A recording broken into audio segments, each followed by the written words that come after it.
很多人覺得自己好聰明，喺外面玩下玩下，只要屋企個紅旗唔倒，外面啲彩旗周圍飄就係人生贏家啦。但我話你知，喺天道規律面前，呢種想法簡直蠢到加01，男女之間嗰啲嘢，只要你未瞓過，頂籠算係一場心鬱鬱嘅曖昧。但只要你跨過咗嗰道門啦，產生咗實質性嘅糾纏，呢個就唔再係風花雪月啦，呢個叫做業力接入。由你瞓喺對方張床嗰一刻起，你下半世嘅命盤就已經被強行改寫咗。呢個唔係同你講乜嘢道德經，呢個係同你講緊活生生嘅因果報應。婚外情從來都唔係乜嘢第二春，佢係一張利搭利界大耳窿。就算你而家瞓到滴水不漏，你嘅財運、你嘅名聲，仲有你晚年病床前最後嗰啲尊嚴，其實早就已經被你當成籌碼擺咗上斗台。只要踏出呢一步，無論你係邊個，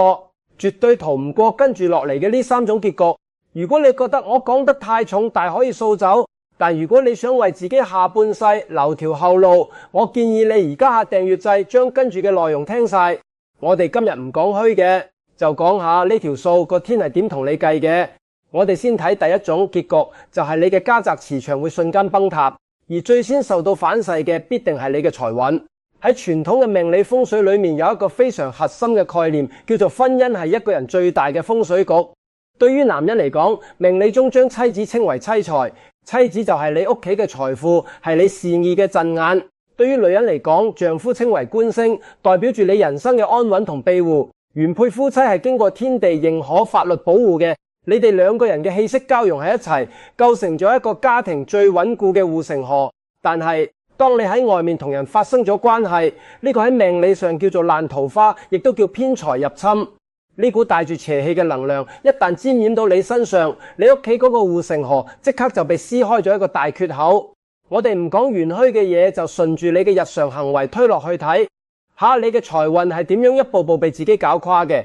婚外情一旦發生，為咗掩蓋呢個事實，你嘅生活狀態即刻就會發生翻天覆地嘅變化。我哋攞一個普通嘅中年男人嚟舉例，以前你收工翻屋企，架車泊喺車庫，你掹咗車匙就可以輕輕鬆鬆咁上樓，推開門就可以大聲同屋企人打招呼。但係而家唔得啦，你將車泊入車庫之後，你唔敢即刻熄匙，你必要坐喺車入面，借住微微嘅燈光，將你同情人今日嘅聊天記錄一條一條咁排乾淨，轉賬記錄要隱藏起嚟，甚至要檢查下衫上面有冇唔屬於屋企嘅香水味或者頭髮。呢短短嘅10分鐘，你嘅大腦喺度高速運轉緊，你喺度排練等陣點樣上樓面對老婆，點樣解釋今日點解遲返。等你推開家門，呢種消耗唔單止冇停止，仲變本加厲。你嘅手機再唔敢隨便亂放，永遠都係個 mon 向下咁壓喺台面，沖涼嘅時候要帶入廁所，甚至瞓覺嘅時候都要攝喺枕頭底。如果夜晚手機 mon 突然着咗一下，或者震咗一聲，你嘅心跳會瞬間加速，全身嘅血湧上嚟，生怕係外面嗰個人發嘅訊息俾老婆睇到。呢種長期嘅心虛、提心吊膽同隨時隨地嘅戒備，會令你整個人處於一種極度高壓嘅焦慮狀態。你以為你掩飾得好好，但你身體嘅反應係呃唔到人嘅。中醫裏面講，恐相煎，思相疲，你每日擔驚受怕，生怕事敗，你嘅肝氣首先就受損，肝氣一虛，人嘅底氣就冇晒。你每日揞盡腦汁去作啲大話嚟圓鬆，一句大話需要100句大話嚟補救你嘅心血同脾胃。喺呢種日復一日嘅算計中被嚴重消耗，你嘅身體機能開始急劇下降，夜晚瞓唔好覺，成日發噩夢，日頭成個人昏昏沉沉，注意力根本冇辦法集中，呢個就叫做氣機大亂。一個人嘅氣場一旦亂咗，最先察覺到嘅其實就係財神爺。賺錢呢件事憑嘅係高度集中嘅注意力同敏捷嘅直覺，但係而家你將原本用嚟經營事業、用嚟思考賺錢嘅精力，全部都分散咗去點樣對付2個女人或者2個男人身上。你嘅腦容量已經被填滿晒。你去公司返工，坐喺辦公台前，對眼望住電腦 mon， 個腦諗嘅卻係中午要揾咩藉口漏出去見情人，或者點樣同老婆解釋週末要出差嘅淑言。你嘅判斷力必然會大幅度下降。呢個時候，你喺工作上就開始頻頻出錯，平時合埋眼都做得掂嘅項目，而家卻漏咗一個關鍵嘅數據，直接導致公司損失咗幾十萬，老細對你大發雷霆，原本屬於你嘅飆升機會瞬間跌落咗人哋手上。如果係做生意嘅人，情況會更差。你會發現自己最近嘅直覺變得特別差，原本睇好嘅投資莫名其妙就蝕咗，原本傾得好地地嘅大客突然間覺得你個人做嘢唔可靠，毫無徵兆咁就取消咗合作，你甚至會無緣無故惹上官非，出街同人發生碰撞，各種倒霉事接踵而來。好多遇到呢種情況嘅人都會走去算命，問係咪自己最近流年不利，係咪遇到咗小人，係咪屋企風水出咗問題。其實邊度有咩小人，全部都係你自己惹出嚟嘅。你親手砸爛咗自己屋企嗰個陣眼，將你原本穩固嘅財富喪出咗一個大窿，你嘅精氣神散咗，你嘅能量俾啲見唔得光嘅事吸乾咗，你嘅好運氣自然就跟住漏得一乾二淨。你為咗外面嗰少少肉體上嘅歡愉同所謂嘅新鮮感，付出嘅代價係你半世人辛辛苦苦打拼落嚟嘅善意同金錢。呢條數你點計都係血賴，因為財不入急門，更不入邪門。你身上帶住欺騙嘅陰氣，財富自然會離你遠去。如果你覺得破點財都仲頂得順，覺得只要自己底子厚仲捱得過號，咁我哋跟住落嚟睇第二種結局。呢個結局亦都係絕大多數婚外情必定會走向嘅心撚。一旦你哋跨過咗身體嗰條底線，人性嘅貪婪就會被鐵底激活。你同外面嗰個人好快就會由一開始嘅相見恨晚，變成後來嘅互相折磨，甚至反目成仇。好多啱啱開始搞婚外情嘅人，個腦入面都有一個非常天真嘅錯覺，覺得外面呢個人真係太懂事啦，太善解人意啦，比屋企嗰個強10000倍。對方啱啱開始嘅時候，往往都會表現得極其大度，佢可能會散濕濕咁同你講，我乜都唔要，我唔要你嘅錢，亦都唔逼你離婚，我只求你心中有，我只要偶爾見到你，同你一齊我就夠啦。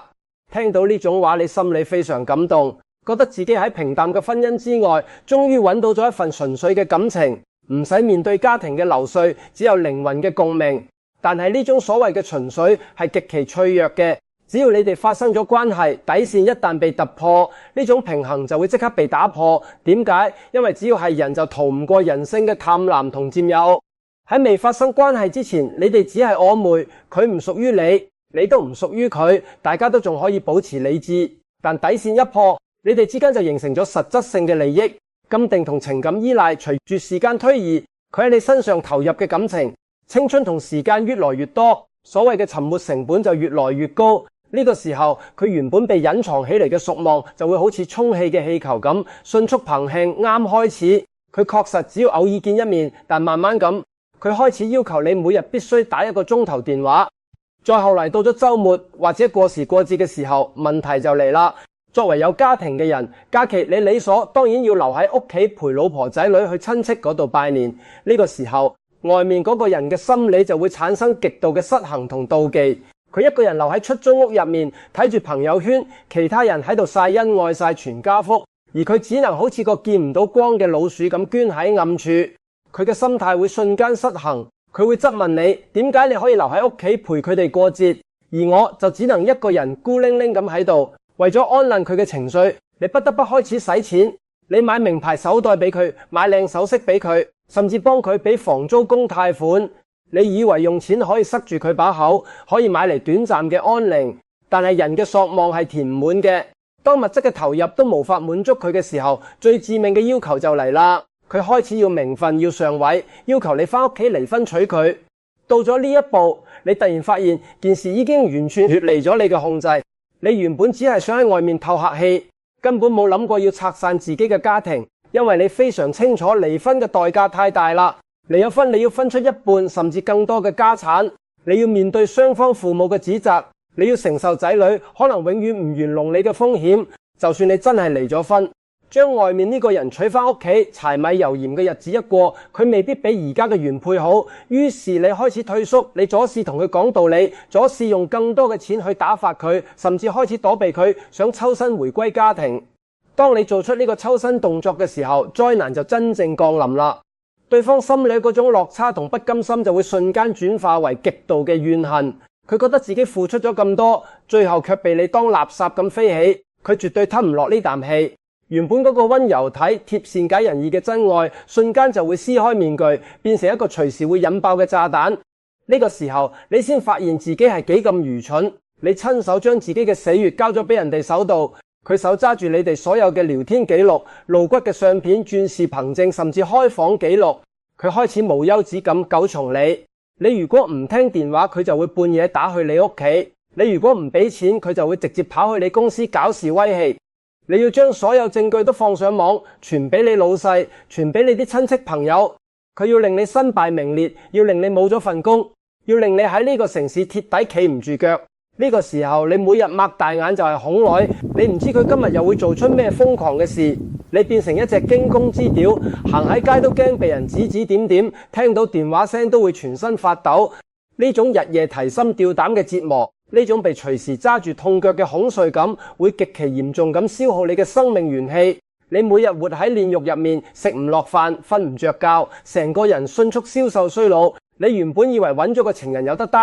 結果卻係同自己請咗個活祖宗，同自己帶咗副永遠甩唔開嘅枷鎖。呢個就係違背婚姻契約精神必須付出嘅心理代價。你貪圖一時嘅刺激，換嚟嘅卻係無休止嘅敲詐同精神折磨。好多行到呢一步嘅人，唔止家庭破裂、事業毀咗，連精神都崩潰埋。呢個就係氹念結出嘅惡果好。如果你覺得自己嘅運氣特別好，使咗一大筆錢，甩咗一層皮，終於將外面嗰個人打發走，你覺得只要自己回歸家庭，呢件事就咁完結咗咩？完全冇命運嘅賬簿上每一筆都記得清清楚楚。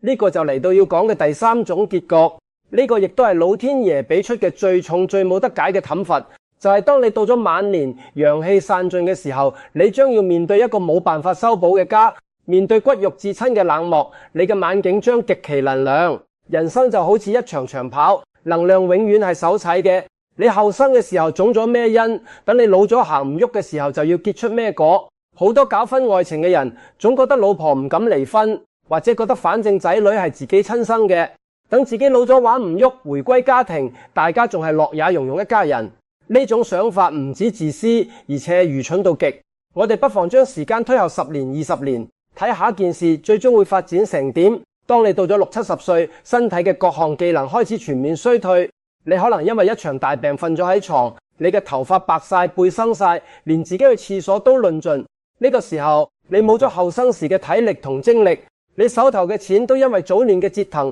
同而家睇病使得七七八八，你再冇能力去外面搞乜嘢浪漫，提供乜嘢情緒價值。你仔細諗下，當年外面嗰個口口聲聲話愛你、貪你個人嘅人，而家會喺邊度？佢絕對走得快過世界，根本冇可能走去病床前同你兜屎兜尿，服侍你呢個毫冇利用價值嘅老人家。你最終唯一可以去嘅地方，只能夠係返去嗰個曾經被你深深傷害過嘅屋企。呢個時候，或許你嘅原配老婆為咗顧及家族嘅面子，或者為咗唔想俾仔女添麻煩，當年冇揀同你離婚，將你留喺屋企。或許你嘅仔女出於為人子女嘅道義，依然會喺收工之後趕去醫院同你交住院費，同你送一餐熱飯。表面上睇你老咗都仲有人管，似乎比起嗰啲孤寡老人要好得多。你甚至可能仲喺心裏暗暗慶幸，覺得到底都係原配好，到底都係親生骨肉靠得住。但係當你瞓喺嗰張病床上面，用你僅剩嘅清醒去感受周圍一切嘅時候，你會發現嗰種傷害喺佢哋心裏嘅留低嘅係一道永遠冇辦法癒合嘅疤痕。破鏡就算重圓，嗰條裂痕都係真實存在嘅。你嘅老婆同你斟水，水係暖定凍，佢根本唔在乎，佢只係喺度完成一個任務。你望佢對眼入面已經冇咗後生時嗰種由心而發嘅心痛同關切，只有深深嘅疏遠、冷漠，甚至隱藏唔住嘅嫌棄。佢可以俾你食一餐飯，但絕對唔會再俾你一絲一毫嘅溫情。你嘅仔女嚟探你，佢哋只係例行公事咁問下醫生你嘅病情，然後就坐埋一邊玩手機，冇人願意坐喺你床頭揸住你隻手同你傾下家常，講下心裏嘅知心話。點解？因為喺佢哋成長嘅歲月入面，喺佢哋最需要你嘅時候，你嘅心思全部都放咗喺外面嘅情人身上。你因為婚外情導致嘅家庭爭吵掟爛嘢，或者係你長期嘅夜歸，早就將佢哋心理對你嗰份崇拜同親情砸碎晒。佢哋而家照顧你，僅僅係因為法律規定咗習養義務，係因為佢哋唔想俾外人指指點點，唯獨唔係因為愛你。喺我哋傳統文化入面，呢種狀態叫做陽氣散盡。一個家庭嘅溫暖係靠親人之間嗰種由心發出嘅牽掛，嗰種血濃於水嘅疼愛去支撐嘅。呢股真情就係老人家晚年續命嘅陽氣，亦都係一個家庭最寶貴嘅風水。但係你親手將呢股陽氣揸斷咗，你瞓喺一個看似完整嘅屋企入面，但係周圍卻冇一個人係真心實意咁在乎你嘅死活，你感受唔到任何嘅溫度，你嘅心好似掉咗入冰窿咁寒冷。每日陪伴你嘅只有冇盡嘅孤獨同深深嘅懊悔。你想講嘢，冇人願意聽；你身體痛，冇人真正心痛。呢種失去親人托底嘅骨肉之寒，呢種喺冷漠同嫌棄中熬過餘生嘅感覺，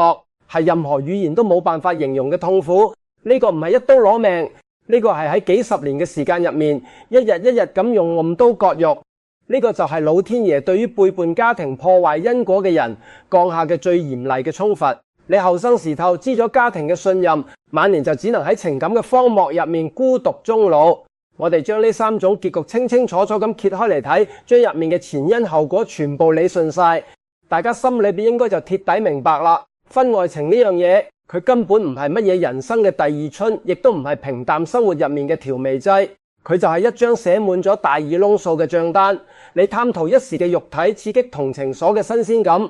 你喺外面覺得威風咗嗰幾個月甚至幾年，但你抵押出去嘅卻係你半世人辛辛苦苦打拋落嚟嘅事業同財運，係你後半生安寧平靜嘅生活，更加係你晚年瞓喺病床時嗰一份最能救命嘅親情同福報。成年人生活喺呢個世界上最高級嘅智慧，從來都唔係睇你喺外面識到幾多人，搞得掂幾多個異性，有幾咁食得開，呢啲都係虛榮，都係過眼雲煙。真正嘅智慧係你能夠清醒咁認識到因果嘅可怕，係你能夠控制住心裏嘅貪念，守得住自己為人處世嘅底線。人一生人可以安安穩穩咁行到最後，靠嘅絕對唔係外面嘅嗰啲禮禮宴宴，而係你身邊嗰個知冷知熱嘅伴侶。家就係你喺呢個世界上唯一嘅避風港，亦都係你安身立命嘅根基。你身邊嗰個枕邊人係陪你走過風風雨雨，喺你最困難嘅時候同你煮過一碗熱湯麵嘅人。你護得住身邊嘅伴侶，唔令佢哋心淡，其實就係喺保護你自己嘅財運唔流失，保護你自己嘅福氣唔消散。所以如果而家你嘅婚姻生活覺得平淡啦，覺得冇激情啦，請你多諗下我哋今日講嘅呢啲大實話，將嗰份想向外尋找刺激嘅心思收返嚟，花多啲精力喺自己嘅善意上，花多啲心思去關心下身邊嘅家人。我哋腳踏實地咁賺錢，乾乾淨淨咁做人，將呢啲平淡嘅日子過得安穩順遂，呢個先至係同自己積福，先至係真正經得起時間考驗嘅大智慧。唔好等到家破人亡、晚景冷涼嘅時候先去後悔，當初行錯咗嗰一步，到咗嗰個時候因果已經形成，邊個都救你唔到。如果你覺得今日呢番說話聽落刺耳，但確實係個道理，咁就訂閱支持下，我哋以後多啲傾下呢啲可以保命嘅真智慧。我都請大家喺留言區留低4個字：身正命安。我哋各位朋友一齊喺度留個記號，時刻提醒自己護好屋企個陣眼，守好自己嘅福報，祝大家家庭和睦、平安順遂。